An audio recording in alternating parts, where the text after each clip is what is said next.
Hello, my name is Gazwe Patrick, and in this video, I'm going to share with you something very important.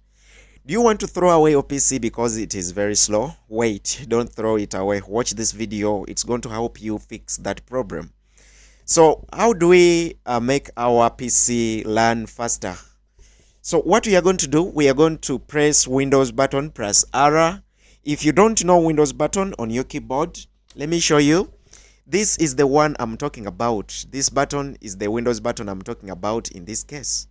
So we are going to press that Windows button on our keyboard together with the R. So we hold down Windows button and then we press R. So this run window will appear, and then we are going to type in this command.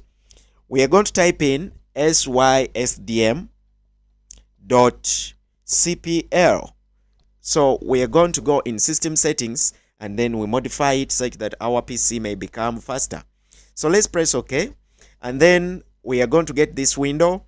Then let's go and click on Advanced tab. So we can see tabs: computer name, hardware, advanced system protection, and remote.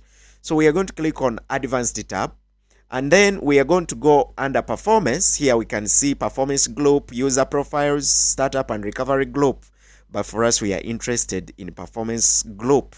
So I'm going to click on Settings, and in here I'm just going to click on Adjust for best performance. So I'm going to set my system adjusted for best performance. I click Apply, I click OK, and then OK. So after doing that, come and thank me later. So please don't forget to subscribe, like this video, and share it if possible. Thank you so much for watching. See you soon.